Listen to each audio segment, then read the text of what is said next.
Welcome to the Board of Directors meeting for today, August the 11th. This is our opportunity to review the agenda for our formal board meeting that will be held on August the 18th. We would also like to take time to welcome Directors Hendricks, Richardson, Webb, Fortson, and Vice Mayor Wyrick, who are participating with us via web conferencing. We'll now move forward. We have a presentation for today as we acknowledge on August the 14th, which will be the Little Rock Census Day, as well as nationwide. The proclamation reads, whereas Article 1, Section 2 of the United States Constitution mandates that a census be conducted of the nation's population every 10 years, and whereas it is vital that all households in the city of Little Rock complete and submit a census form because every resident of Little Rock counts and deserves to be counted. And whereas the census plays an essential role in identifying where resources are most needed and will determine how the federal government distributes over $675 billion each year to communities nationwide for critical community services, housing, transportation, health care, economic development, as well as other needs and services. Whereas census data ensures fair congressional representation by determining how many elected congressional representatives in congressional districts each state will have, as well as legislative representation in the Arkansas General Assembly and the Little Rock Board of Directors. And it is essential that accurate data be collected from groups of people who are historically difficult to count, including young children, low-income individuals, military personnel, non-native English speakers, minorities, and rural residents. And whereas businesses, local governments, real estate developers, and the city planners use this data collected in a variety of ways to support community initiatives, build factories and offices, plan new schools and hospitals, and develop new homes and revitalize old neighborhoods. And whereas it is important that everyone in the city of Little Rock be counted so that every person has equitable access to opportunities, resources, and representation, and the information collected by the census is confidential and protected by the law and is not shared with other government agencies by the federal, state, or local. And whereas the city of Little Rock, in partnership with THV 11 will host a call-a-thon to reach out to residents in hard-to-count areas on Friday, August the 14th, to encourage them to complete their census. Now, therefore, I, Frank Scott Jr., Mayor of the City of Little Rock, Arkansas, do hereby proclaim August 14th as Little Rock Census Day and announce the kickoff of Census Saturdays on August the 15th, 22nd, and 29th, where volunteers will be available from 9 a.m. to noon at select grocery stores locations including Edwards Food Giant, Kroger, Mercado San Jose Grocery, and Supermercado San Fronteras to help residents connect and be counted. Further, I encourage every resident to visit my2020census.gov to complete the census today or find our Census Saturday locations on littlerock.gov. Thank you so much. Board members, we have one modification that will be added for tonight's agenda, the addition of the notification of public hearing regarding the abandonment of right-of-way. Any questions there?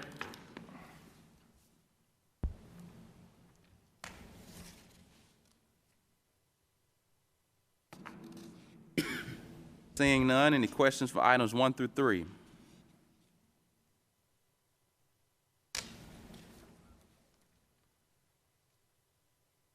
Seeing none, items 4 through 7. Mayor, I'd like a presentation on 7. Director Hines has requested a presentation on item number 7.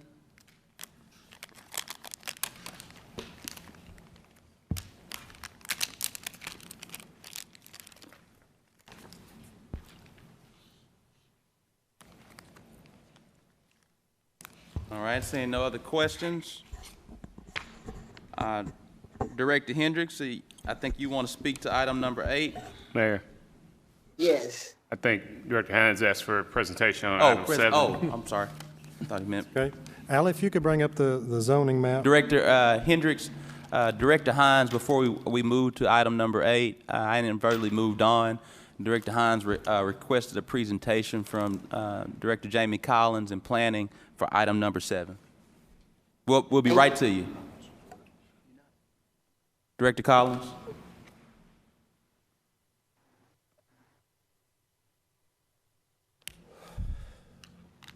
Thank you, Allie. Mayor, Vice Mayor, members of the board, Director Hines, this property is located at the northeast intersection of Rummel Road and Highway 10, Cantrell. And from what you see on there, the existing development zoning for this is one portion of it is planned develop office, and the second portion is R2 residential. The R2 residential is the portion that is over adjacent to Rummel Road. That was R2 from when it come into the city in annexation. The section that is planned development office has been through the board portion along with other tracks just to the west multiple times. The board has seen this originally when it comes from R2 as a planned development for an office for a professional engineering office. And since then it has seen a planned development for commercial entities. The last planned development, which is what was approved at the board, was for medical office professional for this area. Currently, what is highlighted in red is presented before we went to the Planning Commission and presented before the board right now to be a PCD. We incorporated that in with the R2 for the tract. Allie, if you could go to the site plan where they can see that, please, or the sketch. What they are proposing is 3 restaurant drive-through developments with 2 accesses on Highway 10 and 1 access on Rummel Road. This went before and has heard at the Planning Commission. The vote at the Planning Commission was 7-3, I believe, 7-4. Down to the actual vote, 7-4 and 3 against with 1 absent. There were several people that was registered objectors that spoke against it at the Planning Commission. Concerns raised at the Planning Commission was the access on Rummel Road, the access on Highway 10, and the traffic on Highway 10. Currently, this section of roadway is within the Arkansas Department of Transportation plans to improve this area. The final design is yet to be determined. There has been proposals for this to also be a concrete median down through that section of Highway 10, which would also change the routes, into this site. But as it stands currently right now, the 2 drives that are proposed for access on Cantrell and the third one that is on Rummel is proposed to be a full access. So with that, I would answer any questions you may have. Jamie, how many variances to the Highway 10 DOD did we give in this? Or how many variances are there? Second, I'll pull about the, well, the one is a reduced driveway separation. The lot size, since they are combining something outside, there is separate tracts of record that are there, but 2 of them was pulled into the Plan Development Office, and once you do that, that would throw it into the DOD. The other tract, the R2 tract, is with less than 2 acres that would fall within and wouldn't request a variance, but the combination and the redevelopment and the removal of the lot lines will throw all of them in the development for the 2-acre minimum. And then they request to allow reduced rear land use or landscaping buffers at the rear of the property. Jamie, did you guys consult with RDOT on this? Because the plans I saw, the finalized plans, call for that no left-hand turn median to probably terminate all the way down about midway through that property. So it's only going to, I don't know if it'll leave that second entrance to the west as usable. And my concern is it's going to push all of the traffic that's eastbound wanting to go to this development onto Rummel Road, which is what the neighbors have had the most strenuous objections to. And that is one of the objections that they had on there. And I can tell you that I have spoke with the developer, the applicant of the property, and they are meeting with the neighborhood association this week, I believe, in discussion of that exact location, and if the Rummel Road is one that they want and whether he's going to provide it or not. Our only concern is due to access, emergency access, for that road, so that if anything does happen to the driveways on Cantrell, that at least there is a access for emergency off of that on Rummel Road. So that is an option, but that has not been presented at this time to staff. Jamie, my other question to staff is, this seems to have thrown out the window the development plan for this area, which goes from the commercial node at Taylor Loop. And when you look at the land use map, if you'll bring that up, land use plan, shows our traditional commercial node to mixed use to suburban office transitioning to single-family residential. If you would, before this, put it in the pony, would you tell me what there's a development just to the east that's got a Tzatziki's on it now. Would you please let me know what staff's recommendation was for that application? Because I think you guys in planning opposed that application. We approved it, and I approved it with the promise to the neighbors that we wouldn't allow any more zoning creep in this area, and that I would protect the suburban office nature. And you are essentially turning this into a drive-through food court by putting 3 drive-through restaurants all in a row right there, backing up to what will eventually be, it's already single-family residential, but on that hill, it's all zoned single-family residential, which would be right behind it. Yes, sir. I can prepare a more formal write-up from what you and I spoke about and send that to the board of staff's recommendation why we did so for that area. Well, and I also want to know what staff's recommendation was on the previous application on the Tzatziki's. That application, I can tell you, was that of denial. Okay, thank you. That's all I have. Director Adcock? Yes, Jamie, right across the street from this on Cantrell, are those single families or are those apartments? You're talking about the cul-de-sac that you're looking at? Uh-huh. Those are single family. So we're putting 3 restaurants right straight across from single family? It's across the other side of the right-of-way, and that's a very large right-of-way, for that area. How far are the backyards of those single families off of Cantrell? I would have to measure that and get that in the pony to y'all. I don't know it off the top I would of my like head. to know because that doesn't seem fair to get nice homes and have them look out their back door and see 3 restaurants and all the bright lights and everything. So I would like some information on that, please. I would like a closer-up picture of that too, if you would send it to me. You want like an aerial picture of it? Aerial would be fine. Okay, I'll get an area blown up I for that just would area. like to know exactly how far from those residents' backyards is those businesses. Yes, ma'am. Thank you. One more question, Mayor. Director Hines? Jamie, are there any, I know with the Tzatziki's, which was, I think, originally approved as the Slim Chickens and then became Tzatziki's, we have hours of service restriction. Are there any hours of service restriction on these restaurants in that area? Not proposed right now at this time. So there's no restrictions on hours of service for any of those drive-through restaurants? And typically through a standard zoning, C2 or C3 zoning for restaurants, that's not something that is mandated for the operation. That can be something that's proposed by the applicant through the process in a plan development. But this is a PCD, correct? That is correct. Okay, thank you. Director Peck? Thank you. Jamie, how many people were present at the Planning Commission to speak against this? I know I've gotten about, in 48 hours, about 20 emails. I'm real familiar with this part of Cantrell. Let me count them up real quick. Sure.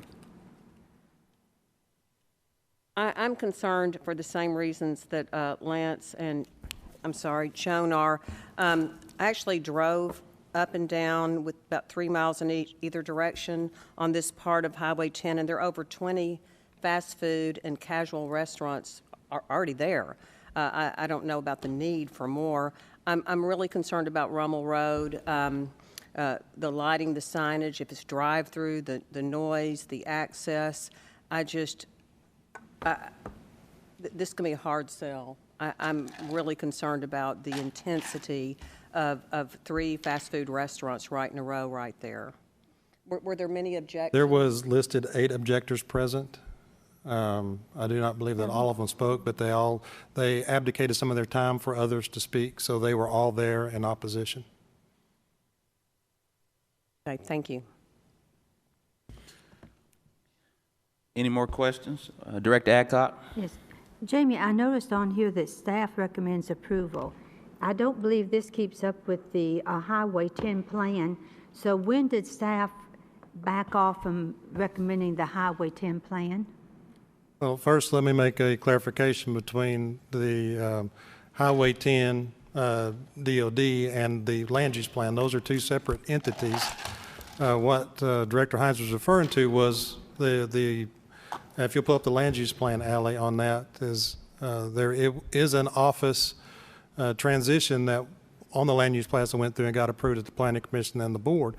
But in all aspects, it is a plan. Depends on what developments come and go and how long it sits, and you have to reevaluate that plan over time. But that is the land use plan. If we're speaking about the Highway 10 Design Overlay District, that is some of the variances that was requested from what Director Hines done earlier in regards to the acreage size, which in the amended ordinances that the board did, I don't know, was it 2 months ago, 3 months ago? We revised some of those in the Highway 10 DOD to allow lots of record that were existing prior to the adoption of the Highway 10 Design Overlay District to be not required for that 2 acre minimum. So if they had 1 acre, they wouldn't have to request that as a development because they didn't have the 2 acre minimum for that. A couple of these would be right. I think one of them is a little bit over possibly. The other residential would fall underneath that record. I'll get that actual record of the acreage for those 3 lots. And that's what I was talking about previously. So the existing lots, if they were prior to the Highway 10 DOD, if they were less than 2 acres, they're not a variance anymore. This one, because they combined, and it was a planned development, and then they also incorporated a lot that was not part of a previous planned development, and there's not going to be separate lots anymore, then it would fall underneath that, so that 2 acre minimum come into play. So they have to request a variance for that portion of it. And then the last one was just the rear yard buffer between the zoning, between what would be proposed, the commercial, and then the residential zoning and the buffer that is to the north of it. I come from the old school. I was here whenever we developed the Highway 10 plan, and we thought it was just in concrete. How much more property is there to be developed? Is this the only property out in this area to be developed now? No, ma'am. I can get that also to the board. There is a number of properties. Now it's about a little over a year old now of what is left that are undeveloped. With large tract size and undeveloped with smaller tract size that would be those lots of record less than 2 acres. So I do have that, and I can send to the board the total acreage throughout the corridor within the city limits and outside the city limits in our extraterritorial. Okay, thank you. Thank you so much. Seeing no other questions, we're now moving to item number 8. Director Hendricks has a question or comment. Director Hendricks? Am I on? Yes, ma'am. Oh, thank you, Mayor. Maybe I need to have Jamie to come if he would have any information on the property at 2901 Martin Luther King. This property was listed for demolition in 2018, and somehow or another it's popped up on the agenda. The membership of the church that is next to this property is really concerned. And I really want to know before I start, why was this removed from the demolition list and planning department, and by whom? Because that person's going to really catch it for me and the community. Who put this on the list, on the agenda? I knew nothing about it. Can you hear me, Mayor? Yes, ma'am. Who's supposed to answer me? Staff That's who I'm going to have a fight with, whoever put this on this. Yes, ma'am. Staff put this on the agenda, Director Hendricks. Mr. Moore, would you? Sure. Director Hendricks and the board would remember there was much debate and discussion about this particular item. No, that's not my question. Who removed this from the planning on March? It has not been removed. This is a request to remove it. The staff doesn't have the ability to remove it once it's condemned. The family made a request. through an attorney to have it removed. You know, attorneys don't excite me. I'm just Okay, going but- through the process, so, I want you to, Bruce, hold your point. 2018, this property was listed for demolition. We're in 2020. And I don't like to fight people, but you know, this is this thing where you got black on black, and I don't like that. So I'm asking that it be pulled until the applicant can show me the money. I even contacted the State Department of Historic Properties, and nothing's there. It's a crew of people working on it. And I can name the people who's behind this whole thing, but I was elected by the people of Ward 1. And the people that are interested, the person that's interested in this building has had 2 years, well, let's say 9 years, 10 years, 20 years when the tornado hit that building. And they haven't done anything about it. So before we authorize the demolition of the building, and because they requested, that's why it's back before you. If it's pulled from the agenda, then we will move forward with demolition. But usually you do, if someone requests something, just like last week with on Baseline. And again, there's a lot of, as you know, there's a lot of history with this building, and I know you know that better than anyone. Bruce, I live 2 blocks from that building. Okay, I understand. as a child, and that building was never owned by a minority, and that's one thing I detest. That building was built and owned by Caucasians as a grocery store, and that's what disturbs me. Why would anybody have to lie in order to try to get where they're going? I don't like it. I still say, why did we not demolish this building? It's not just for me, it's for the people that live in that area and the church membership. Okay, I don't hear nothing else, Mayor, thank you. Would you pull this from the list? Director Hendricks has made a request to pull. We will honor that request. Thank you.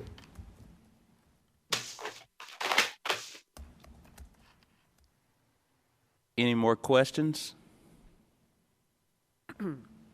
Any more questions? Seeing none, this meeting is now adjourned. We'll now move into our policy meeting. Mr. Charles Blake will now handle our census update. Good afternoon, Board. I'm bringing to you the August update for our Little Rock Counts census. Our first slide has been our routine first slide that has our city, as of yesterday, our city self-response rate is right around 60.1%. That's up from the last time we talked. If you go to the next slide, when you look at our completion rates comparable to the nation is at about 63.2%. We're lagging behind nation, but at Arkansas rates, we're at 57.8%. And as we have been for the last 3 or 4 months, we're right there trailing along with the Pulaski County rate of about 60.6%. We're right at 60.1%. We're about 5.7% off where the final count was 10 years ago. Drilling down into our actual census tracts, as you can see, our goal has been to turn dark orange to light blue and light blue to dark blue. As we have seen consistently, the east, southeast, and southwest areas of our city are routinely under responding, which means that we need to have which we are, but have a more focused efforts on those areas. That's the bad news. The good news is that of our top census tracts, our top 4, we have 4 tracts that are above 79% in response rate. Our top tract is tract 4219, which is in Ward 5. It's the if you're going from the left, from the west, it's not the the two blue tracks at the end. It's the one right next to it. So that's our top census tract. The second top performing is in Ward 4, is at 82.2%, tract 22.10. Our third is tract 49.02, which is in Ward 3, which is the census tract on the very top, the blue tract on the very top, closest to North Little Rock. And our fourth highest performing tract is tract 42.29 with 81.1%, which is in Ward 5. So we have some of the, not only the highest performing in our city, but those 4 tracts are the highest performing tracts in the state. So we are reaching people in some areas of the city, but our goal is to make sure that we are reaching everyone. If you look at if we drill down to these hard to count tracts, those 10 that we've been, those 12 that we've been following over the last 3 months, as you can see, some of our 50s have turned to 60s. A lot of our 30s are now 40s and high 40s. The concern that we have had throughout this, of course, has been southwest, east of I-30, south of 630. As you can see there, we have I would say, statistical fallacy. If you look at 9802 UAMS and St. Vincent, what that borders, borders, the western border is University, the northern border is Markham, the south border is 630, and the eastern border is Pine. So as you know, there's not a lot of homes in that area. That's actually our hospitals. War Memorial Park, and actually a lot of the homes, about 40% of the homes that were in that area were bought out by UAMS within the last 10 years, and they're not there anymore. So it will be hard to self-respond at a home that doesn't exist anymore. So that is kind of weighing our numbers down, but the more we drill into these tracks, we can see, and target these tracks, we can see where we need to focus at. Next slide, Allie. Drilling down once again into where we are focusing at our tracks that are underperforming as well as hard to count. If you look again, a lot of our census underperforming areas are in Ward 1 and Ward 2. Again, that's east, south, and southwest part of the city. But that it doesn't stop there. We have that tract that we just talked about in Ward 3. And in Ward 4, we have a tract that is about 5% off where it was 10 years ago, and we have some tracts down in Ward 7. So again, this data, this information tells us where we need to start focusing, where we need to do a better job at communicating with our residents. Next slide. Now this slide is a little more important today than it has been for the last 2 months. There's been a change. For the last 2 months, the actual day to end the self-response has been October 31st. About 2 weeks ago, we got word that they had shortened the response rate from October 31st to September 30th. So not only is it harder for us to get out and talk to our residents at their homes because of COVID-19, now we have a shorter window than we prepared for to reach those residents. So that's one thing that is driving us to rapidly speed up some of our efforts. But we've been very fortunate that over the last 2 months at our feeding programs out in Southwest and off of University and Colonel Glenn, that we have signed up a large number of people with the census. Marcella, Director Adcock, Miss Harriet Phillips, they have been leading efforts at our feeding program when we've fed out close to 650,000 people, but we have been signing up people there on the census. So that's another one of the efforts that we have to do going forward. We not only have to have a target approach, but also knowing that September 30th is going up, we have to have a wide-ranging approach as well. So what are we going to do with our target approach? The areas highlighted are our targeted census tracts. Those are the tracts that that have underperformed, that have been historically hard to count, and what we're going to do is we're going to have census efforts within these tracts. from phone calls to door hangers to events on the weekends. One of those things we just talked about was door hangers. We will start a campaign here. Hopefully at the end of the week, we have our proposal in. It's been approved. We're going to focus on our rooftops, our doors in those targeted districts, and we're going to instead of going face to face, we're going to hang door hangers on their doors in the tract. We have about 22,000 doors that we're targeting with phone calls and door hangers.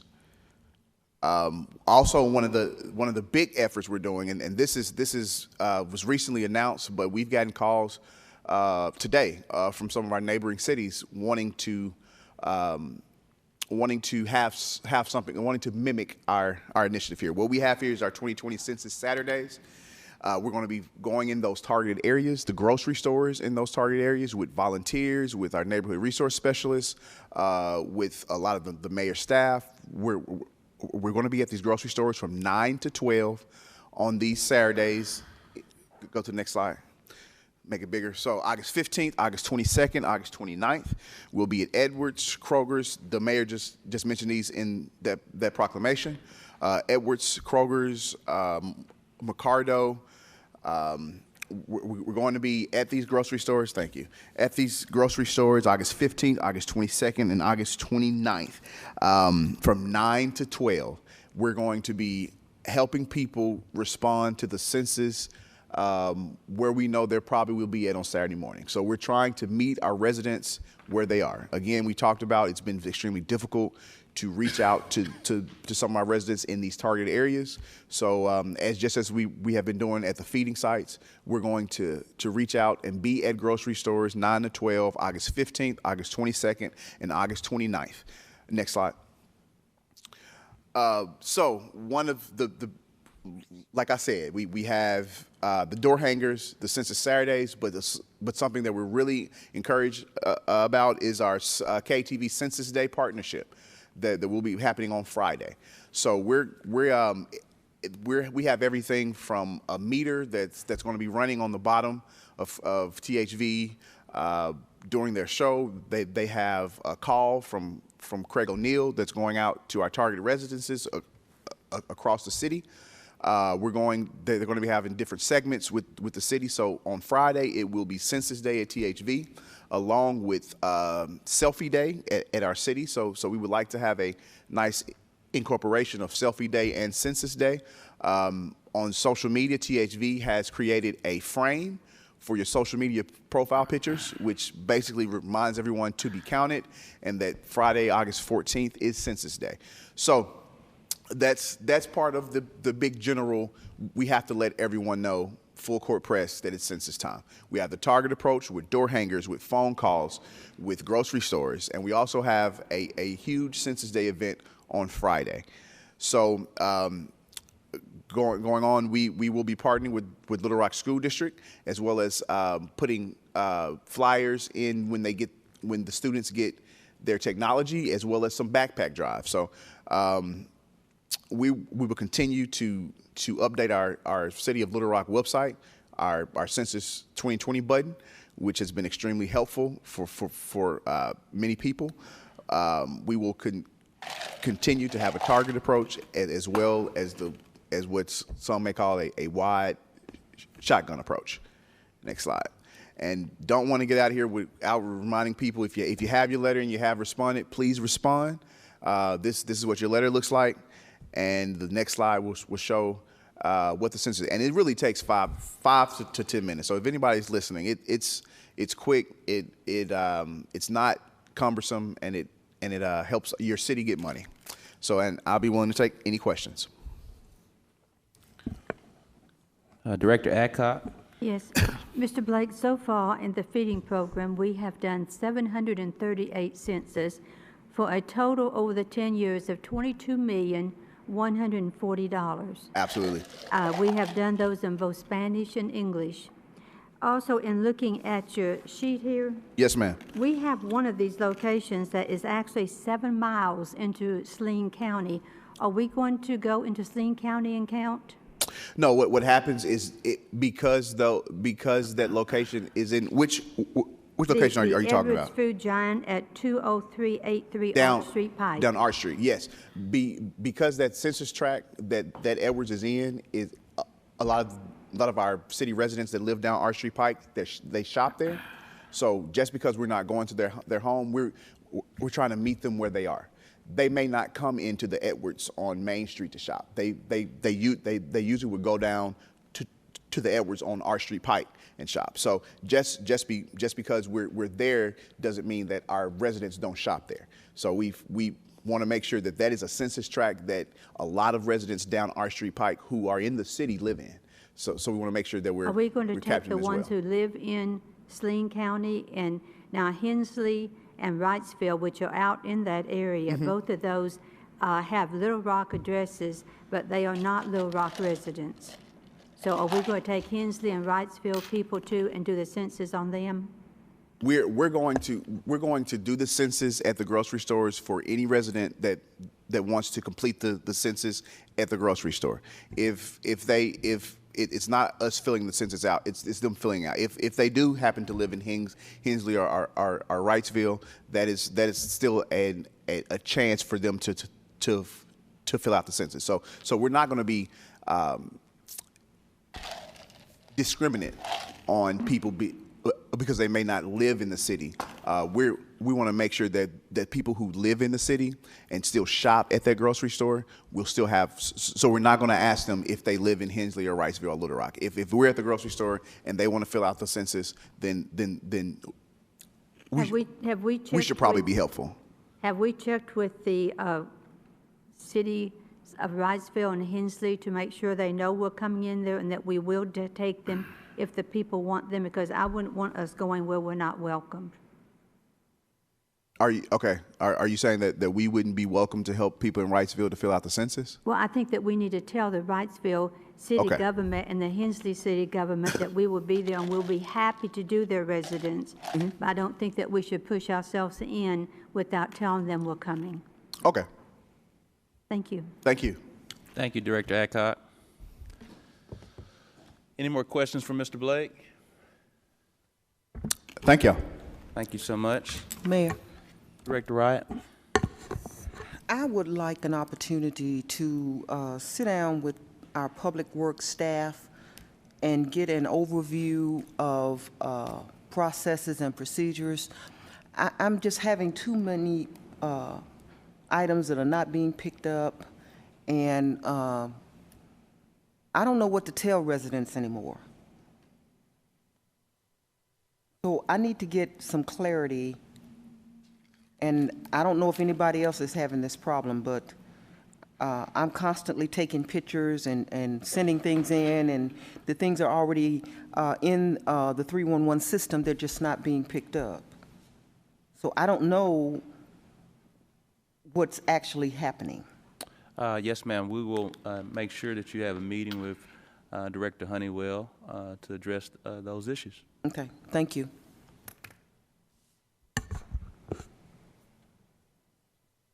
Director Peck? I just wanted to share take off my mask and my earring. Something good. I just got a message on Nextdoor about fire department on Shackleford. A woman had a severe second-degree burn. She tried to call 911. I wish we could let everybody know to not hang up, because you just go back to the back of the line. If you call, hang up. But at any rate, she got in her car and she drove to the Shackleford Road Fire Station. They called MIMS. They treated her second-degree burn. The firemen went to her house to check on her dog. And then the next day, they came to check on her to see if she needed any groceries. They brought her car home for her. So just kudos to the Little Rock firefighters at Shackleford in the lovely Ward 4.